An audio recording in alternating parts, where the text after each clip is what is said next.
less stress, more time, more money. Welcome to the Cash Flow Contractor interview. What's up, Cash Flow Contractors? We've got another great episode today with Amy Brooks. She is an incredible businesswoman and has been doing this since she was a kid.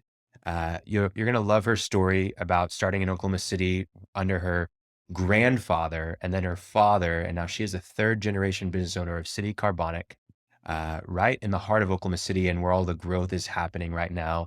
And it's really cool to hear her side of the story. She's very much a contractor these days, but she's got a recurring revenue model to her business. And new legislation is both helping her business and affecting her industry as a whole. I hope that you'll find value in this episode. It's a lot of fun, very conversational, and yeah, enjoy. Martin, Khalil, you always start this. Okay, you started. I'm going to start it. Yeah, you started. This is September 8th. I don't have to say the year because this will endure forever, I'm sure. But something happened on September 8th. Was it Pearl Harbor or D-Day or something on? No. Khalil bin Aliyahaj was born. Look at that. I don't know the year, unfortunately, but today is your birthday. That's true. It is. So how old are you? I'm 31 today. What were you doing when you were 31, Martin? 31. Oh, I was running grain elevators in Nebraska. Okay. What was September like? September was just before harvest got started, but it was busier than heck because you're getting all the facilities ready, greasing things, trying to find things that break down before you're using them, which never happens. And then at the end of September, corn harvest would start, and it would run through Christmas. Maybe it'd be over. And that was 7 days a week, 24 hours a day. Matter of fact, I would lose an average of 25 pounds. In harvest season? During harvest, yeah. Wow. Just because you're working that hard? Just working, no time to eat, stress. You Wow. know, you got hundreds of trucks coming in. And anyway, so yeah, I don't miss that. I'm glad I did it, but I don't miss it. We've got a guest on today that has, in one way or another, something to do with the harvest, but it's a different kind of harvest. Ooh, great segue. Look at that segment. Whoa. And Amy, we didn't plan that. We didn't. Hey, Amy, how are you doing? I'm good, Khalil. Thanks for having me. Yeah, absolutely. That was a good segue. Yeah. I mean, wow, that was really creative. I like that. Well, you got to think on your feet sometimes. Amy. Happy birthday, by the way. Thank you so much. And, yeah. awesome. I'm glad I get to spend it with you The guys. 30s are the best. They are? I loved my 30s. You know what? We're changing the subject here, but I'm 69, and I'm here to tell you that the 60s are better than the 30s. Diane and I talk about it all the time. It just gets better, and you know, at some point, going to hit the wall and get Alzheimer's. Maybe it'll happen today. And by the way, what's Let's hope not. Did you hear that joke about two ladies came out of the doctor's office, elderly ladies, and the friend went, and one lady went in, the friend was out in the lobby and came out and said, well, what'd the doctor say? He says, I got Alzheimer's. And she goes, oh no, that's terrible. And she goes, well, at least I don't have Alzheimer's. Sorry. Goodness gracious. We can cut that out, I guess. No, we don't have to. And I've been personally affected by that, so I have the moral right to make a joke about it. I feel like everybody has. It's so common. Oh, yeah. I spoke to my dad for my birthday this morning, and he told me 31. Researchers show that 31 is the best age. Really? And he says that to me every single year, no matter what age it is. He just tells me, 30 is the best age. It is. I'm serious. I mean, it really is a It's matter that of pep health. talk. Yeah. As a matter of fact, we'll do another segue into how Amy's in an industry that may help Alzheimer's. I don't know if it does or not, Yeah. but it's supposed to help everything. Yeah, But that's true. Well, it's medicine for a lot of reasons. yeah. Could We're be. foreshadowing. We haven't said what it was yet. Yeah. Well, Amy, we know that you listen to the show, and you even before this referenced the fire trucks. So here you go. Yeah. You got Cue the fire truck. Fire truck Yeah. segment. Yeah.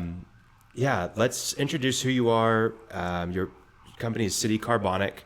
We'll get to talking about that a little bit, but give our listeners a little bit of a background on you.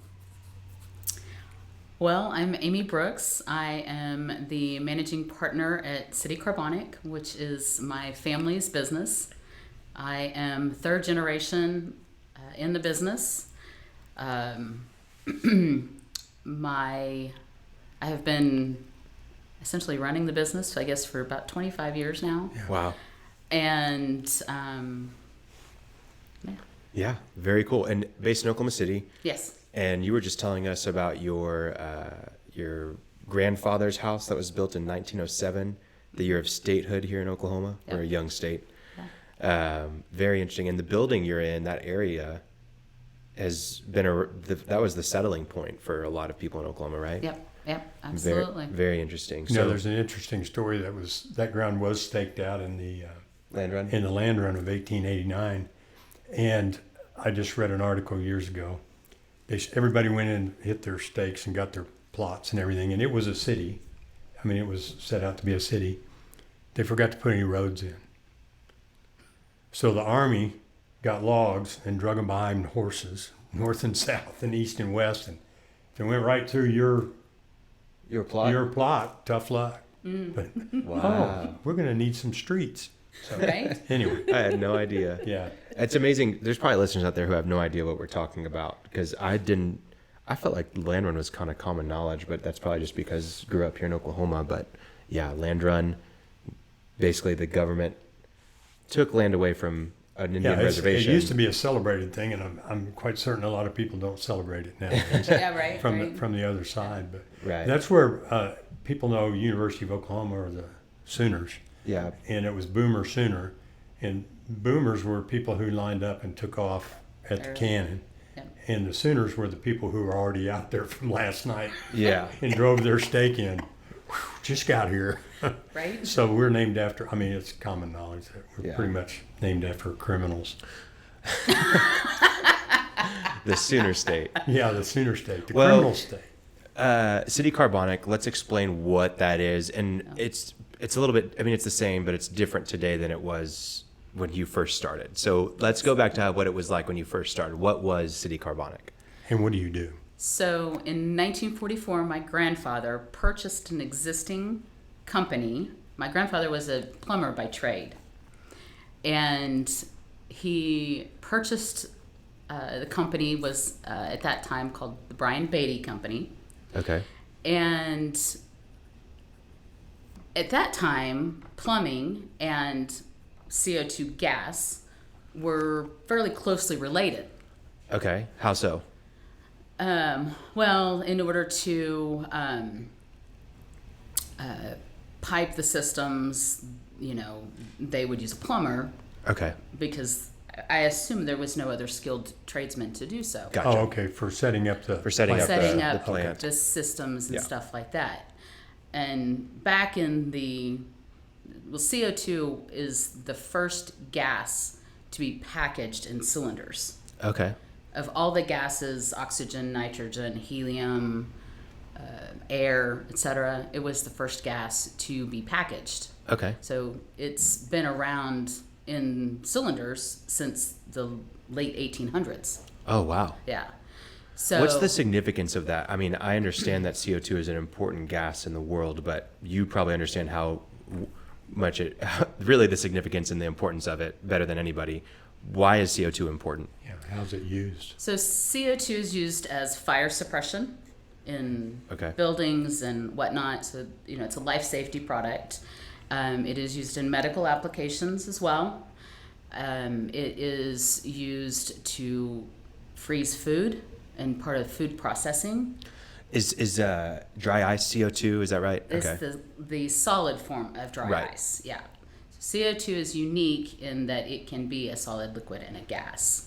Gotcha. And so that's one of the unique characters about it, and part of why it is so popular as a product. It's also widely used in beverages, soda pop, carbonated water,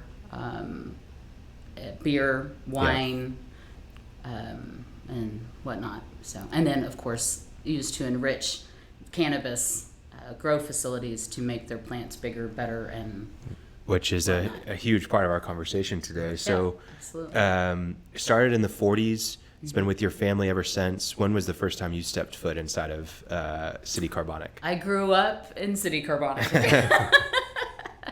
In that there same are bu- in lots this- of tales to go along with that. And in the but same building? Same Yeah, building okay. since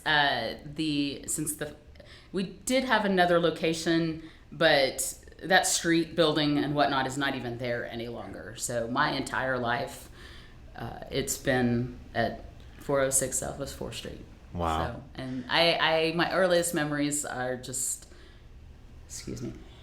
My earliest memories are, just hanging out at the shop and remember walking down the street to the grocery store when there was still a grocery store down the street. Wow. And it was very much a residential neighborhood. Oh, it was. And I remember filling my first CO2 cylinders when I was probably 6 or 8. Wow.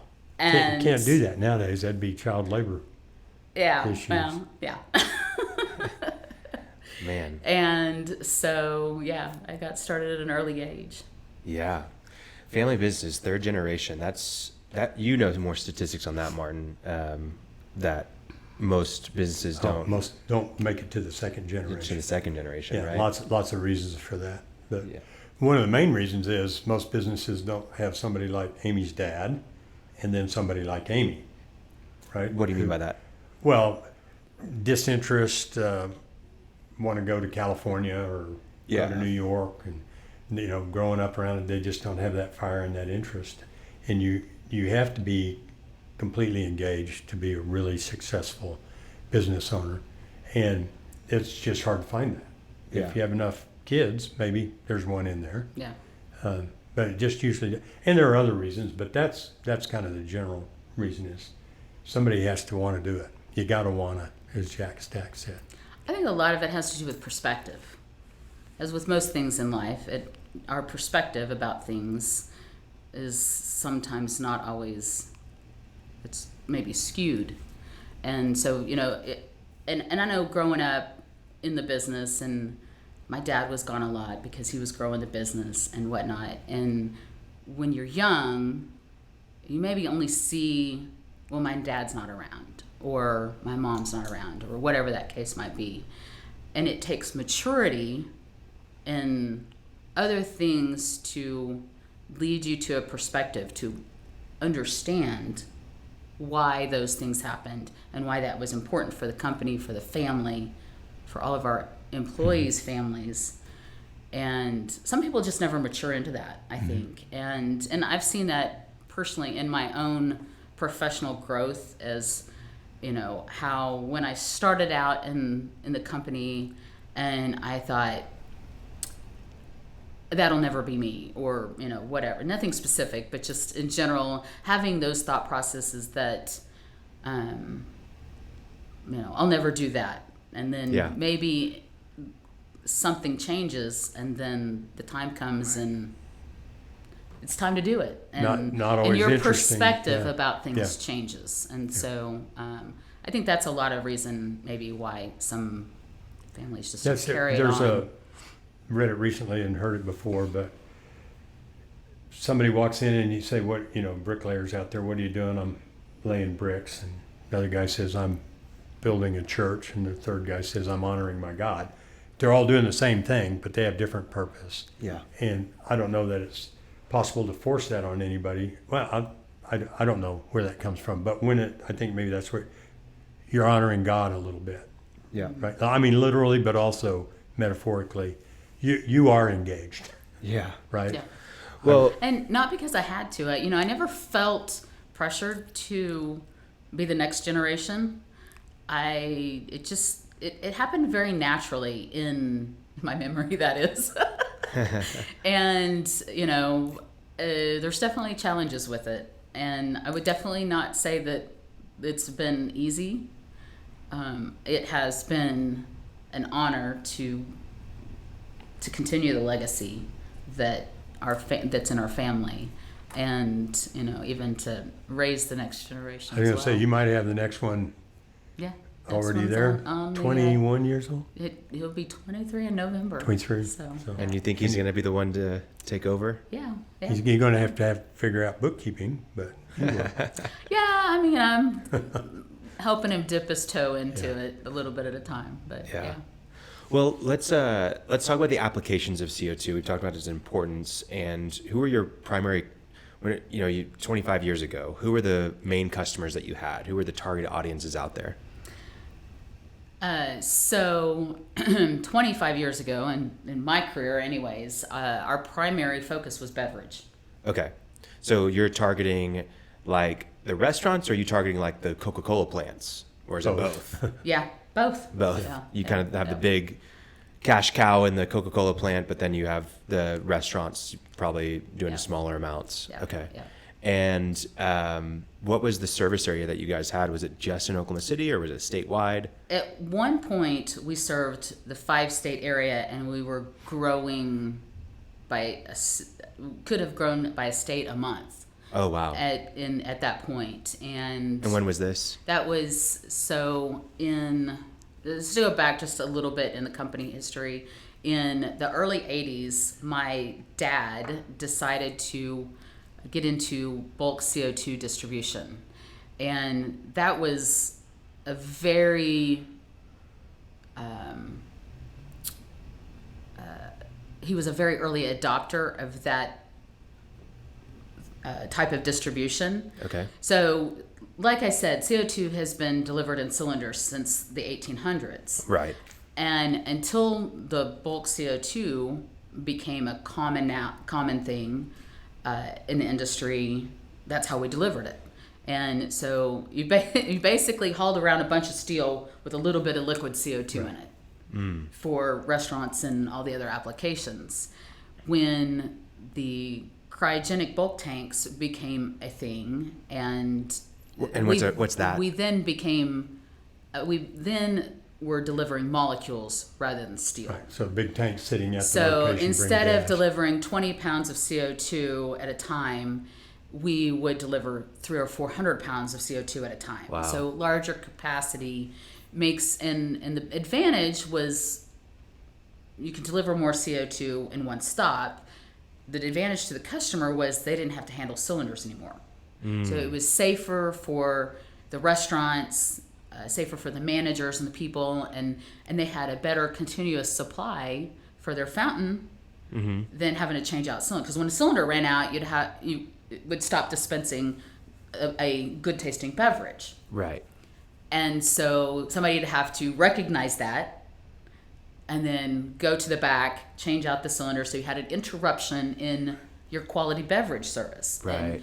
And beverages are a very high profitable item for restaurants. Yeah. And so it's really important to deliver an excellent quality beverage. Let's for the restaurant. What do you think maybe you have good details on it, but what is the profit margin on like a drink? What do you think what does it cost to make a Coca-Cola drink? You know, at one point my dad said that the most expensive part of a drink is the cup. Wow. And it's I don't know the exact numbers. Sure. The brother-in-law used to have McDonald's, and it's been a while, but the ice also. Yeah. The cost of the ice, but you're talking 3 cents.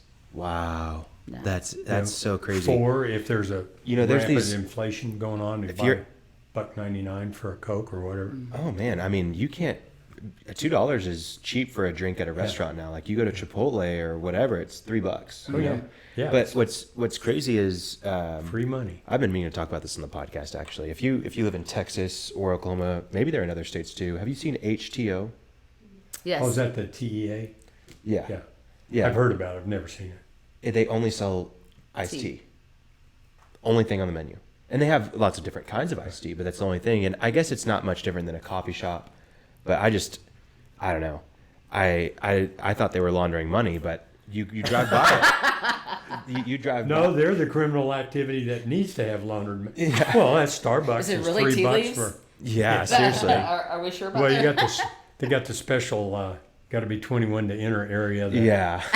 No, but I mean, seriously, like they're packed. The drive-through is always busy, and they're popping up everywhere. Yeah. There's also Swig, which maybe you guys service. I have no idea, but they only do. It's a soda store. Yep. Like, Yeah. and I don't know. It baffles me that people go to these places and spend $4 on a drink. But I mean, people go to Starbucks and spend $7 on a drink. So who am I to judge? Well, and our company history goes back to before soda was even bottled. So Wow. That's interesting. But when my grandfather got into the business, you could only get a soda from the pharmacy. local pharmacy. Yeah.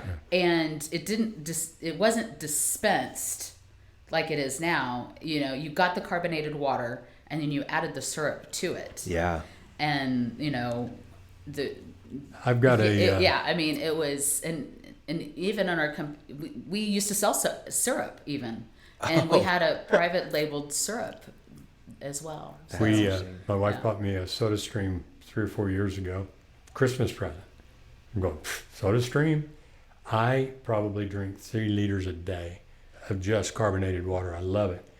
And one time I said, well, I'll try the syrup. So I put the syrup in, then carbonated it. It doesn't work. You don't do it that way. No, you don't do You it spend that the way. rest of the day cleaning up the kitchen. That's So funny. anyway, just for our listeners out there, And carbonate it, then add the syrup. Yes. so on the Soda Stream, and the is water that... has to be cold Yes. because Are you- they won't hold carbonation if it's not cold. Oh, interesting. Yeah. So on the Soda Stream, do you test how, like, can you make it varied levels of carbonation? Yeah, I And- put it to the max. The bottle swells. Really? No. Well, actually, it really does, doesn't it, Amy? No, I use the max all the time. Interesting. Well, Well, the interestingly thing- enough, we brought SodaStream to Oklahoma in the 80s. We were a SodaStream distributor. Whoa, I didn't know they were By right. that name? Yes. Really? Before it became Consumer. mainstream and in the big box retailers. Yeah. Wow. Yeah. Well, you want to talk how much And much it was, CO2 you're again, buying in it one of was those very things. forward thinking. My dad was so excited to have this great new product where people could save on, plastic bottles and cans and, customize their drinks to their preferences. And it was just, obviously it's still a great idea because it's very popular now. Yeah. But it was too early. Too early. It was It's too like the early Apple for that Newton, product. the iPads, everybody's, they're so new. The Apple Newton probably was in the early 90s. Yeah. It was a tablet, it wasn't just like now, but you could do everything with it, and it Like a just Palm went Pilot away. kind of. And then all of a sudden, here comes the iPhone, the iPad. Whoa! So time Yeah. has to be right. Yeah, for sure. Absolutely. But Absolutely. that's the thing. Another use of it is used to be in water treatment, a company we dealt with water treatment, and CO2 is used for that too. CO. That's the point. Swim Matter of fact, pools. I have a publisher as a client who's Pool Pro magazine, and gosh, she'll kill me. I can't remember the name of the other one, but you mentioned that one time in her presence, and she wants to follow up. But what it does is lower the pH of water, so scaling and things like that in swimming pools and water filters. But that's what it is about. That's why I drink it. Well, that's Because everybody you've got knows that. scaling going on inside you? I've got a lot of scaling. I got a lot of scale, Khalil. No, it's that sharp twang, whatever we Twang. want to call it. Feel that twang. on your tongue. Effervescence. Effervescence. Yeah, That's the way you say it in Vogue magazine. In Okie, it's got some wang to it. Yeah. This is probably, I don't know if this is a podcast conversation, but we'll make it one. In carbonation, I'm talking to an expert, I might as well bring it up. So I actually really like soda water too. And I can tell a difference in the size of the bubbles. I don't know, maybe this is crazy, but when you drink Topo Chico, it's a different kind of pick that you get. In French, you say ça pique. It picks at your That's mouth. wang, right? Maybe that's what we call wang. wang here in Oklahoma. Yeah. Everyone's not thinking of the same thing that you're thinking when you say wang. Well, you're thinking of a different one, and I did not say that. So And- the, Twang, let's call so it the twang. quality of your water Okay. does make a difference Ah. in your delivered product, your dispensed product. Okay. And so I think, and I could be wrong on this, but I think Topo Chico Yeah. is made with mineral water. Yeah. And so I'm almost positive that's their secret sauce. And I don't taste Gotcha. things very well, but I can tell Topo Chico. It has a Yeah. different. It does. just is better. It yeah. does, yeah. And brought to you today. Add a lemonade, By little Topo lemonade Chico to was- that.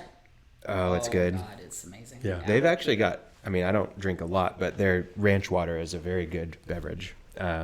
So let's talk about, we've had other family business owners on the podcast, and a big thing as the business is passed over from generation to generation is the transition of ownership. And I think everyone's got a unique story there, and it's always a very difficult one from what I've heard. Maybe it wasn't the case for you, but I want to hear about your transition from ownership. I don't know if you have any details from your grandfather to your father, but more specifically, you're in a partnership now with your father, and how that transition took place. And I want to point real quickly, it's a real partnership, guys. A legal entity, which is different than saying, oh, that's my partner over there. So won't go into all of that. Partnerships can be really complex, but you really are a managing partner of a partnership. Yeah. So, early on when I started to take my place in the company and, realizing that things are uncertain always. Yeah. And I wanted to make sure that the company was in the right place if something happened. Sure. So that I didn't have to worry about the company or, my mom or the family or whatever the case might be. And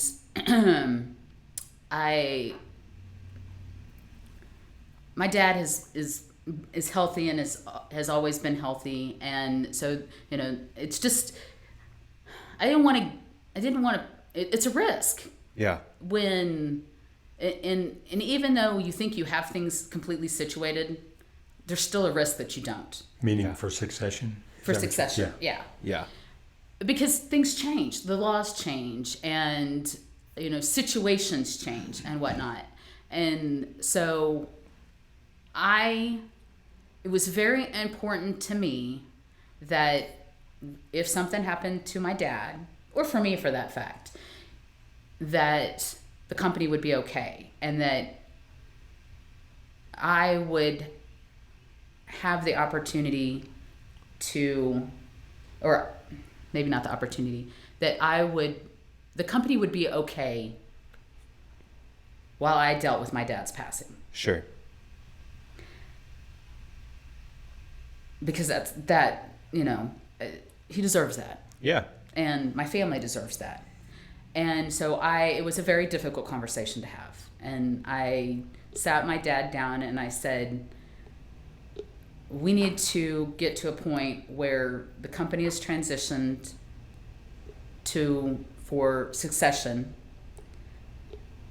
from you to me, so that when you pass, or when I pass even, if, that neither one of us has to worry about it a whole lot. Yeah. That, I can grieve my loss, the family's loss, the company's loss, and not have to worry that now I have a legal battle to deal with, or maybe not a battle, but just it's a peace of mind, I guess. And it was a very difficult conversation. And, the company, was set up in the 40s, and here we are, late 90s.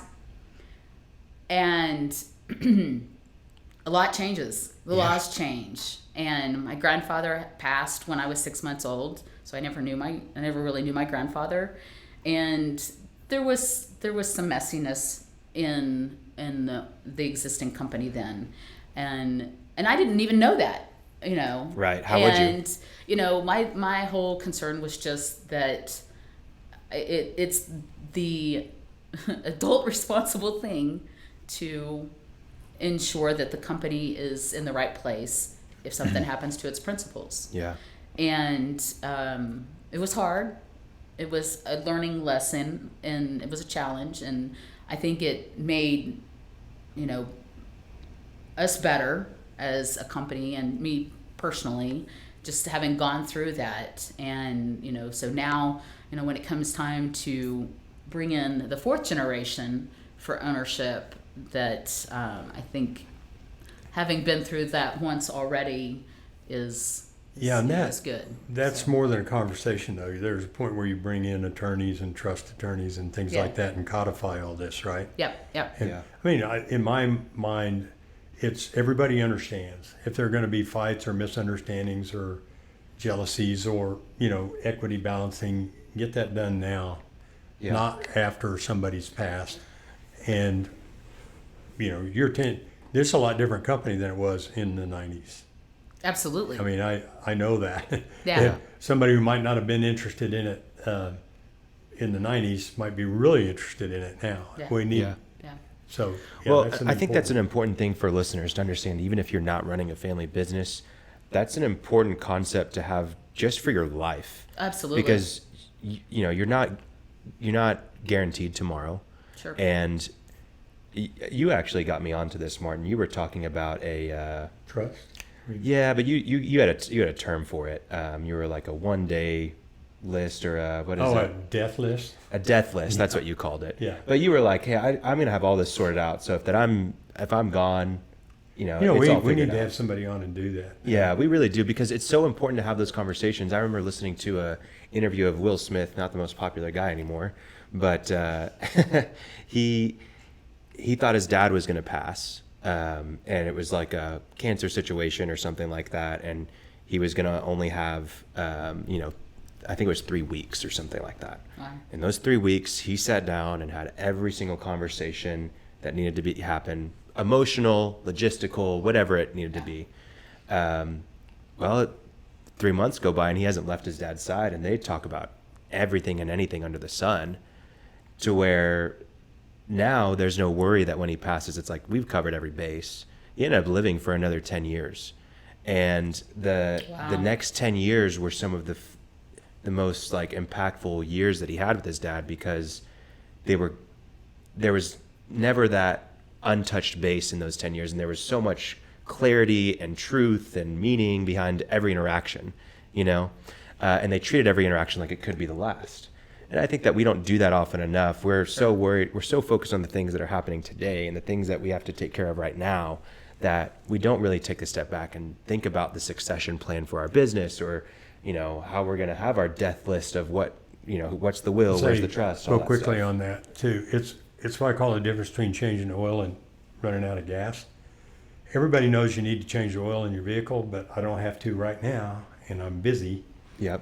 But if you got to get gas, you got to go get gas. Yep. So this kind of planning tends to be in to change the oil.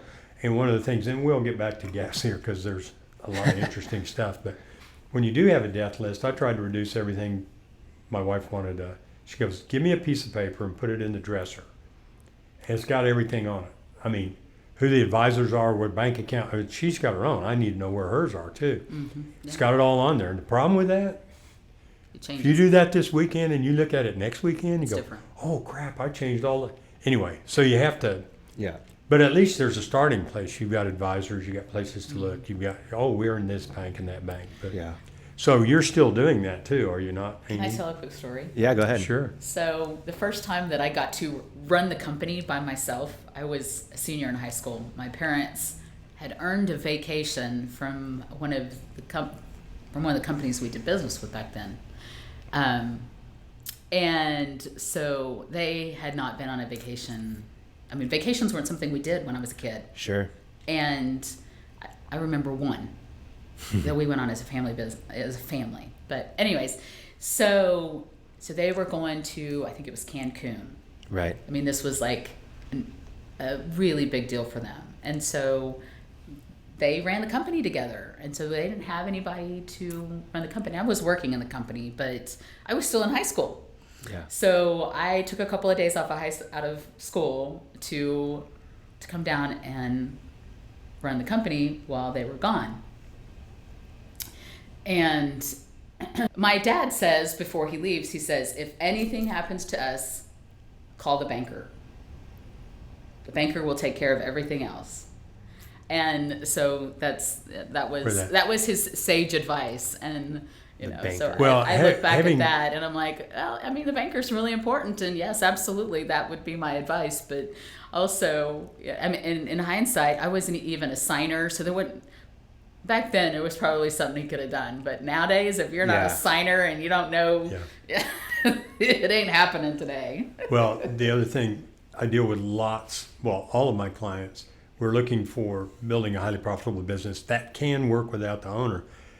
You can get close to that with real quality employees, but what a blessing to have a daughter who would come down and run the joint, right? Yeah. Probably a little nervous. I mean, I'm guessing. Oh, I don't was know. terrified. Yeah, what if they I come in and mean- ask me a question I can't answer? They give me money, or they, what do you? But that engage, that's everybody's looking for that. Yeah. I mean, they don't necessarily want to Well, hand and it off it was today. before computer systems and stuff like that. So it wasn't like we could run it remotely or anything. Right. And I don't even know that I talked to them while they were gone. Even so it was like they were out of the country. Yeah. And that was it's such a big deal. And it was one of my fondest memories of of being in the company is Yeah. being there so they could Go on take a off vacation. and go on that vacation, which they so deserved. And so. Martin, I just thought of a story. You mentioned paper systems and before computers and Pizza Shuttle. Mm-hmm. It's an establishment here in Norman, local pizza place. They've got 3 locations here in the city. My friend, tennis coach, had to get reimbursed for purchasing the team Pizza Shuttle, and he lost the receipt, so he had to go back and get a copy. They do everything on paper still, and they've got a closet in the back with file cabinets of receipts that go back for, I think, every 5 years.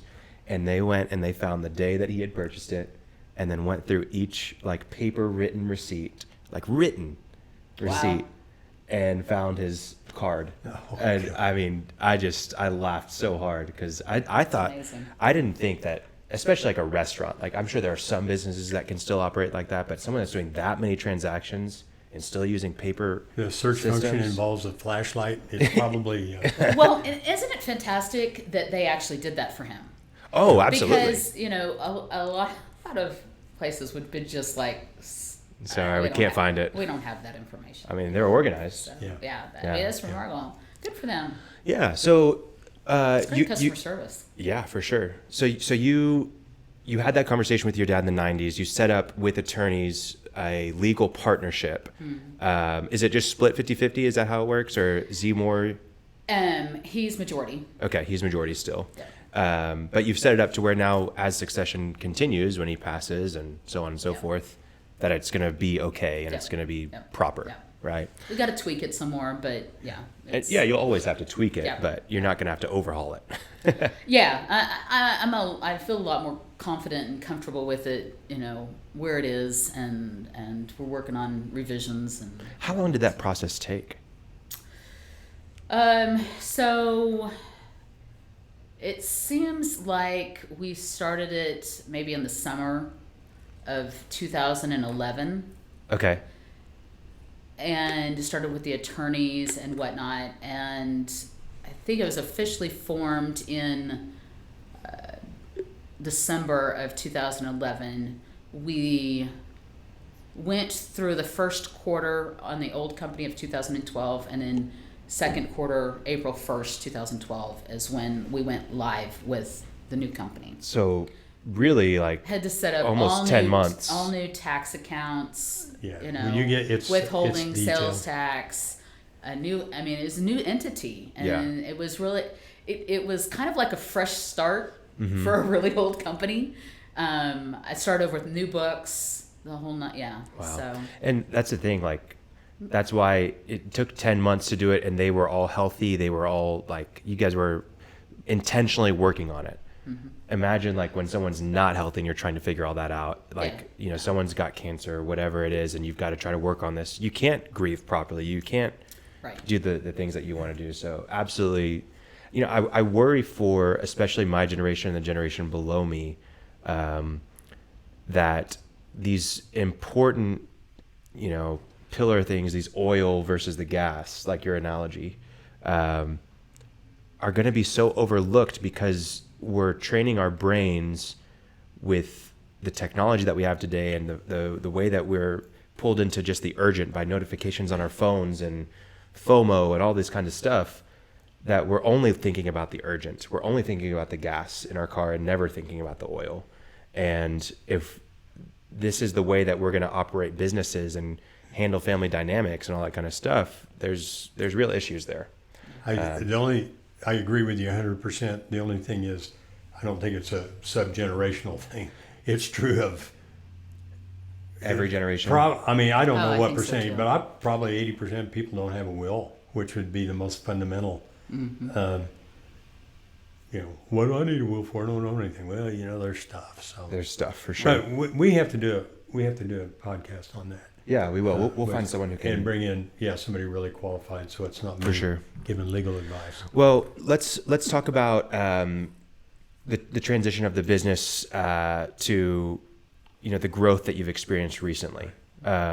We've talked a lot on this show about growth by executing great strategies. We've talked about growth by implementing key players inside of your company. We've talked about growth by acquisition, by expanding locations, all sorts of things like that. Growth just by having better systems, right? Mm-hmm. We haven't talked about growth by entering new markets and newly created markets. Mm-hmm. Was it 2018? Mm-hmm. What changed in Oklahoma? They legalized cannabis, medical marijuana. Medical marijuana, but a very relaxed form of medical marijuana. Like almost anybody can get a medical ID, right? Yeah, I mean our laws start off very very loose, I guess. They didn't put any restrictions on how many license for dispensaries, grows, processes, and transporters. And that's unique? That's fairly unique. Okay. A lot of the other states that have gone through the legalization process have restrictions and will limit the number of grows, dispensaries, and whatnot. And, there's some strategy to go with that. Sure. And, I can't really say what our state was thinking. I can only say, what it has done for our company and, sure. The role we play. So what in the world has CO2 got to do with THC? Well, yeah, that's a great question, Martin. CO2, as you know, is a naturally occurring environmental gas. Right. And it is what makes the leaves in plants and trees green. And it's what allows plants to photosynthesize, or it's one of the nutrients for plants. Right. And so plants take in CO2 and they respirate oxygen, which is what we use, mm-hmm. and vice versa. Right. So in the medical marijuana industry here in the state, a very large percentage of it is grown indoors in controlled environments. It is a medical product. And so by growing it inside, they can regulate temperature, pests, light, all their nutrients to grow better products. Yeah. A medical product. And so CO2 is part of that. When you put a bunch of plants into a room, they will compete for the ambient CO2. Just like if you put 6 people in an elevator. We're competing for oxygen right now. We're competing for the oxygen. Well, yeah, I mean, and even sure. in here, but it's just something that we don't really think about until we don't have it. Right. And so, when you've got a bunch of plants in a room and they're all competing for the ambient nutrients, light, CO2, water, by enriching the environment with CO2, it helps them not compete. Yeah, it helps them live better and sure. grow better and to be healthier plants because they have what they need to be healthy, and increases the THC level. It expedites their growth. They can, in some cases, trim a month off of the growth cycle.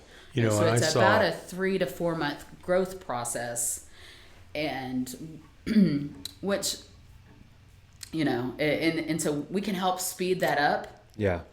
So they can get more crops, and better crops in their space. They get bigger crops. They increase their yield somewhere between 20 and 40%. Wow. Yeah, that was the one I was like, it's a no-brainer. You need to be, if you're growing indoor, if you're growing indoor tomatoes, same thing. You need to enrich. Yeah, there's only like 2 plants that don't do well in a CO2 enriched environment. Okay. And I think it's important that listeners understand especially if you're not in Oklahoma, what the market looks like. I mean, you see a dispensary almost on every corner in Oklahoma, but also I would say the grow houses are just through the roof. Like there's so many of them, and it's not, I mean, there's not many people that are growing outside. It's almost all indoors. I mean, I'm sure there are outside some, grows, but primarily it's indoor. Yes. And it's a big deal to be using CO2 inside your grow house and not to be. I mean, it's like night and day difference. Yes. Yeah. So new market for you. And it's not just a new market, but like a booming market where everybody's trying to build these grow houses, get their systems installed, because you're not just selling CO2, you're also selling the system. Is that right? That's correct. And so it's really created a much higher demanded use of your service. I mean, what's the difference in quantities of CO2 that a restaurant uses versus a grow house? So a restaurant on average will use, a fairly high volume restaurant may use 400 pounds of CO2 a month. Okay. And a cultivation facility may, just depending on the size, may use 6 tons of CO2 a month. Whoa. So, I mean, let's just say that you were selling, $1 a pound of CO2. I have no idea what it costs. To the restaurant, you're selling $400 a month. Mm-hmm. To the grow house, you're selling $6,000 a month. Yeah. So just completely, or 12,000. Yeah, a ton is 2,000. They get it for a little less. So. Right. I'm sure I'm just giving numbers there. It's unbelievable. I mean, that's crazy to think about. Like if I'm a construction guy and I'm, doing plumbing, and all of a sudden there's this new type of business out there that wants plumbing, and they want to sell it to me for what's the percentage there of increase in use? 400 to 12,000. Yeah. Is that 3,000? It's 25 times more. 25 times more. Yeah. I mean, just crazy. So yeah. Anyways, really interesting to see. So when did you understand? Was it before the law was passed that you understood this was going to be something because you saw it in other states? Yeah. What was your plan of action when it did pass? Well, since we're the oldest CO2 company in the state, and we really have a great niche in that segment of the industry. We did have the conversation of are we going to even touch that market? Yeah. Or are we going to, it's federally illegal. Sure. So those were some of the hard decisions we had to make. Was we either are going to support the industry, and we had no idea. I mean, and we started the rumblings in the industry have been there for many years. And I'm a very active participant in the industry on a lot of different levels with a lot of different companies. And, so we saw that it could potentially be something, or it could be nothing at all. Mm-hmm. And so we started doing our due diligence, and we were in the bulk CO2 business from the early 80s until the late 90s when we divested that segment of our company. And so we got out of distribution or delivering CO2 at that point. Okay. And so we had a 22-year vacation or retirement, I guess, from delivering CO2 gas and doing bulk CO2. When this opportunity and this industry looked like it was going to be something here in Oklahoma, we had to decide, are we going to get back into that? Yeah. Or what is our part in that industry going to look like? And we didn't have any idea. I mean, it was all very much speculation. Yeah. And we decided that we were going to be part of it. Yeah. So let's go back to why you got out of it. Why did your father and maybe yourself at that time as well, but you said he got into the bulk. It was a brand new venture really in the industry. Yep. And he was growing.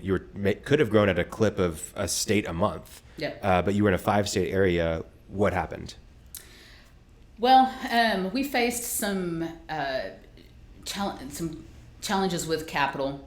Okay. And we needed to build additional distribution facilities to be able to serve additional states and whatnot. And it was, laws were changing, regulatory laws were changing, and my dad was tired. I'm sure. And I was up and coming in the company and the industry, and my dad asked me, "What do you think we should do?" And I said, "I think we should probably take advantage of the opportunity to divest it and sell it." Yeah. And it was an amazing opportunity. It was great for the family. It was great for my dad because he was compensated for his many, many years of hard work and building the company. And But you didn't sell your whatnot. company, you sold that. We sold Distribution, assets. We sold assets and we sold customers. We retained the company and the location, and we just refocused on a different segment of the cylinder industry. Right. And that's where I came in, and that's where I started my career. Essentially, was after the sale of that segment of the company. Yeah. And so I really learned the company after the sale, and that's where my niche has been. Gotcha. And we, when this came about, I didn't know anything about, or I shouldn't say I didn't know anything. I didn't know as much about delivering CO2 and cryogenic systems and all of that stuff. So I had to learn all of that, and I still don't know as much about it as I do the cylinder side of things. But Well, the other thing you did was... It's been quite an adventure. you But I didn't was just- glad my dad was still around. Yeah. Because my dad is the one who Had been really through it. had The that knowledge. expertise. Yeah. And so, I'm just glad that it happened the way it did. Well, just to reiterate a couple of things, that if people look at this now and maybe hear some of the numbers or proportions that we'll talk about the success you've had, well, man, that was a no-brainer. Well, it wasn't a no-brainer. Didn't know if these guys that are doing grows are going to get busted in Friday, and some of them have been, or it's going to all be a big gold rush and then they're all going to collapse. And didn't know about the laws. And it's still federally illegal, by the way. Yeah, and it's still Yeah. illegal. There's And still risk. they have sometimes some unusual methods of payment that's just, there's a lot of stuff. Yeah. Yeah. there's a lot And of the stuff. other, so that's when I first kind of knew this was being considered.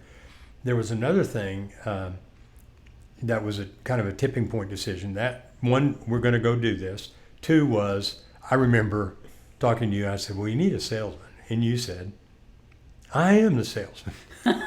I said, no. Wasn't that precious? Yeah, that was so cute. I said, well, yes, you are. You're a very good one, but you're also doing all the books. You're managing operations. You're dealing with everything at the plant.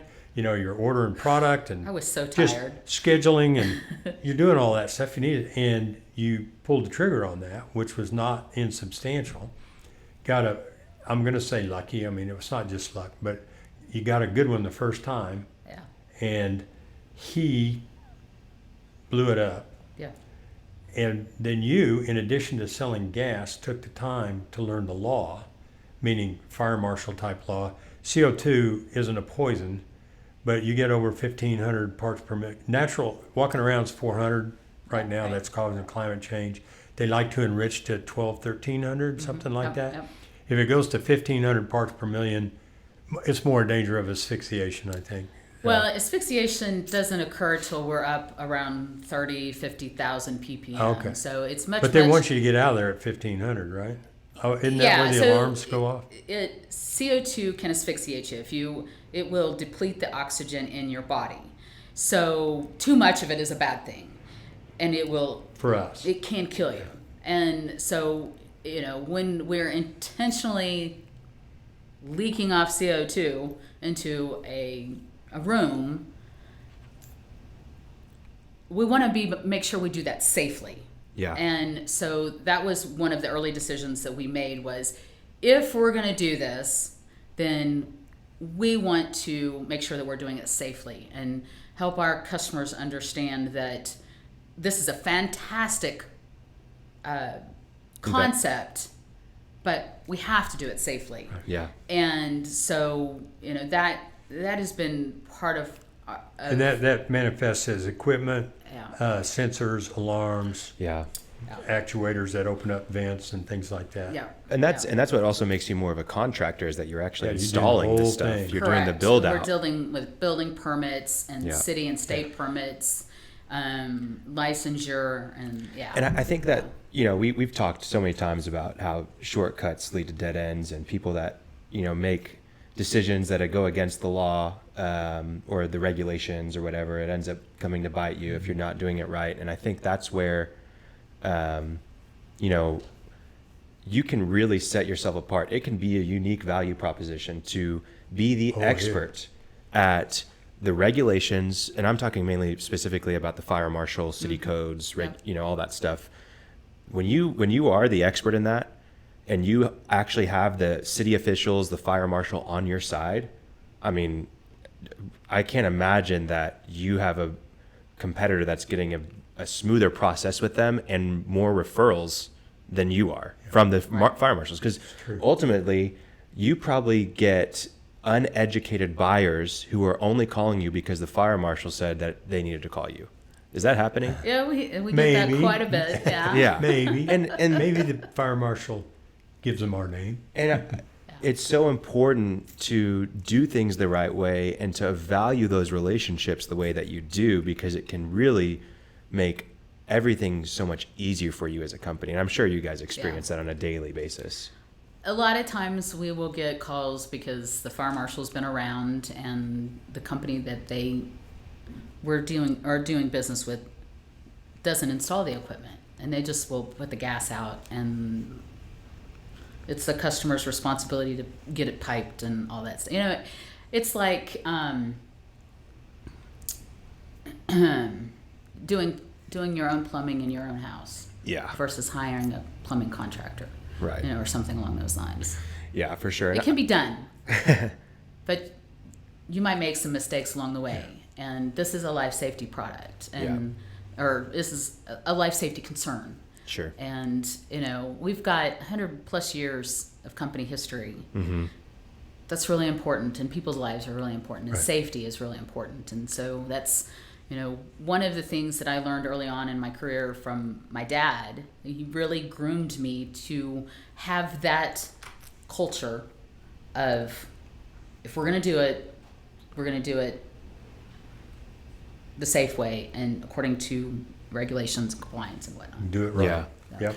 Well, play by the rules and win by the rules. Yeah. you started working with Martin around the time, I believe, maybe a couple of years after it passed. I don't know. 2019. 2019, Was so a it year really? after. Yeah. So the emphasis at that point was on your books many other things, Yeah. but the books was definitely an emphasis. And we talk about books all the time on this show. How has bookkeeping and just the reading of financial statements influenced the way that you operate your business today? Well, when we started down this current trajectory, we didn't have any debt, and this segment of our industry, of our company, is very capital intense. It requires a lot of assets. And what are these assets? Like, give listeners an idea. Cylinders, bulk tanks, trucks, service vehicles. Yeah. Okay. And so I had to have, I didn't just have, the money hanging on the wall to go and buy those assets. And so we had to, to find partners to help us, get started and, get to a point. And I thought my books were really good, and they were good. And they weren't good. bad. They were. But there was a lot of things I didn't know. Reorganized to make things more visible. I didn't know debt service ratios, and I didn't understand that aspect. And so having good books and improving our books and making decisions that are with the books in mind, and And one thing it's a tool we for look us, at, to just be a better, healthier company. you didn't say it, but we do it every time. But the things are split out. You know where your margins are coming from. Bulk sales, cylinder gas sales for beverage, testing and inspections. So you can installations, which we can look at and say, well, if the installations stop, where are we going to be? And the debt service. I wish I could say exactly what the little formula is, but I want people to know. But you buy certain assets and they are paid off in a certain amount of time and then continue to pay off going forward, which is magnificent.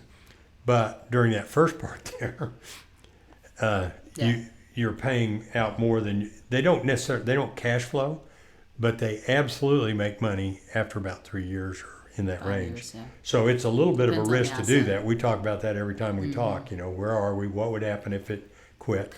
And Well, and that was one aspect that I didn't remember from when we did it the first time. When my dad's, took the chance to buy the bulk tanks and whatnot. And in the 80s, when he started off by putting the tanks out at no rent, just to Just sell show the gas. people how it worked and to get the market going. Wow. And yeah, That's really risky. yeah, it really was. And yeah, so. Wow. So things have completely transformed. We won't share numbers, but your company's grown tremendously in the past Well, if we 3 can- years. not the specific numbers, but I'll clap my hands so we can cut this out if you want to. Clap it again when we start again. But your profit this year, thus far, is greater than your sales were 5 years ago. Yeah. Yes. Okay, we can leave that in? I won't. Yeah, and one of this is a great point, and this is what we said earlier, but I'm going to rephrase it. My book is titled, They Say I Make Money, So Why Don't I Have Any? Well, that's where we are. The amount of money you're making now is, as a percentage of sales, is almost ridiculous, almost unbelievable. Matter of fact, that's a gauge of the quality of your books. I've told you many times. If I didn't trust your books, that you're keeping your books, and I know that, and I saw the numbers that you gave me, I would say there's something wrong here. We got to go fix it, right? But you're making all this money, but that doesn't mean that you have semi-loads of money out there because Right. you're having to buy the assets. Yeah. You're not going to go broke, or you're not out of cash. We're gonna But die the- trying not to go broke Yeah, anyway. this tremendous wealth that you're accumulating, or at least tremendous is a I comparatively. don't know that I would say wealth. Well, it's We potential. are. We have resources to Yeah. buy the assets that we need to support our customers Right. and our clients. But as it keeps going, it's a really a good value producing machine that you have. Yeah. But value doesn't manifest itself as truckloads of cash Right. right away. Yeah. So that's kind of the Well, point. it's a long game, right? Right. And I think you're set up for that Yeah. because the company's been around for 100 years. It's been passed over 3 times, probably going to be a 4th time to your son. Mm-hmm. And we talked about timing earlier we were talking about tablet. I don't even know if we were recording at that point, but we were talking about the Apple Newton and how it just was wrong timing. And maybe how for your father, the timing just wasn't right for the SodaStream, and how timing wasn't right for your company at that point to do the bulk CO2. Mm-hmm. But now the timing has fit, and you've been playing this long game really since the beginning, and since your dad got into the bulk CO2, and now it's finally coming to fruition. I mean, to the point where like you were able to capitalize faster and at a better with a better installation service because of your father's expertise. Yep. And your expertise have doing this your whole life. I mean, you're even a consultant. You just got back from Japan and consulting them on their systems. So it's a long game, and I think that's an important thing for listeners. I talk to contractors all the time that are wanting to add services or add, get into a new market or whatever it is, and they're not having that patience. No. And I think so much of your success and the success going forward will be because of your patience and your willingness to play the long game.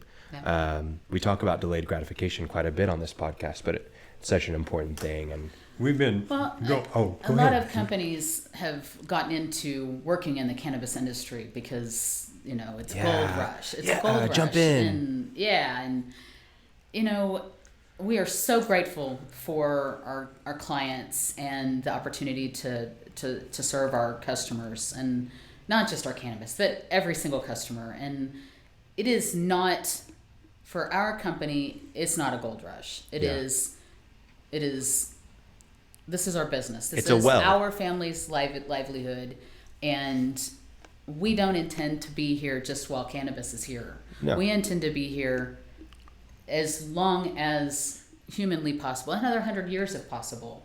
And so it's not it is definitely a long game for us. yeah, And it's a well that you want to continually draw from, not a gold rush where you want to cash out. The metaphor of gold rush is great, because the California gold rush, the people who endure, Stanford, which the university's named after, Kellogg, the guys who went out there and really made it big in the gold rush, never dug an ounce of dirt. They sold the pickaxes and the eggs and the chickens and the coveralls and the Levi's, which I happen to be wearing, were gold rush.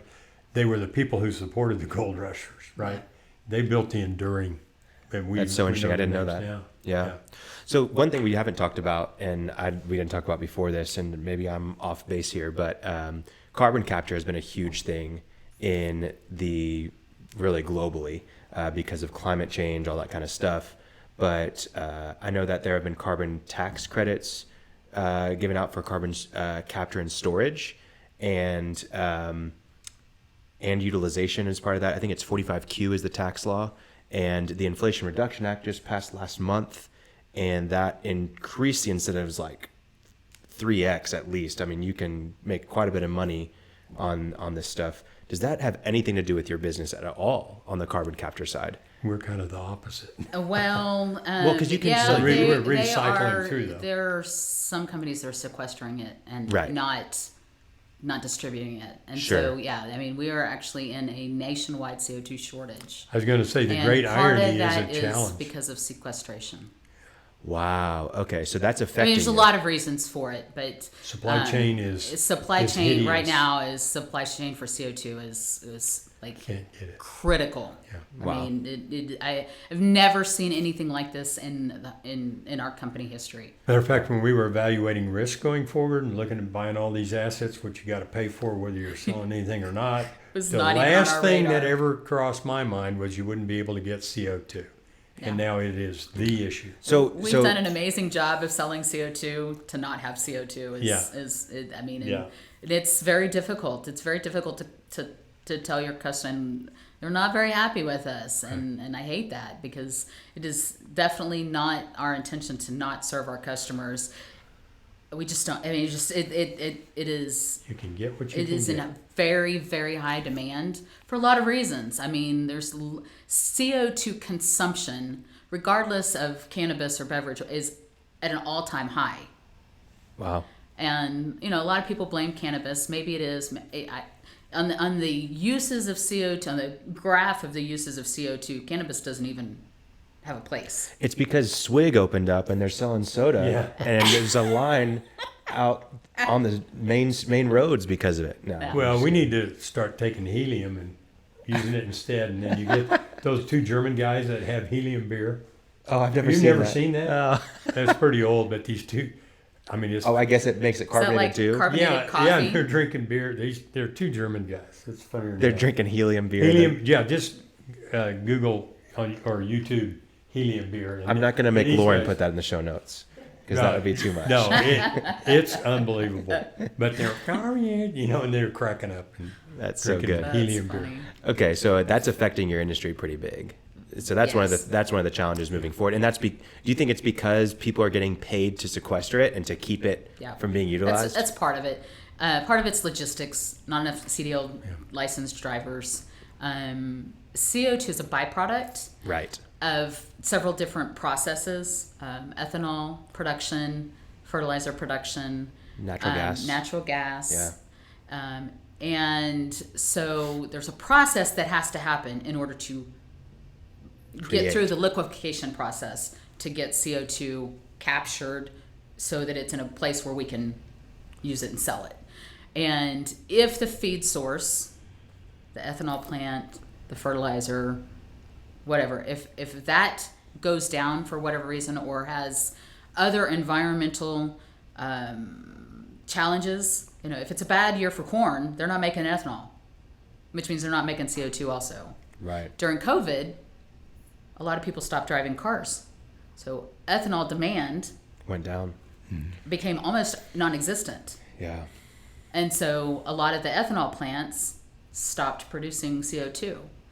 And a lot of the distributors in the nation suffered then as well. So It's so interesting because I think there's pandemic impacts that have happened to everybody, but really legislation has had a big impact on your business in terms of the boom with cannabis, but also now with this carbon sequestration and the value and money that people are getting for doing that service and how that can impact you.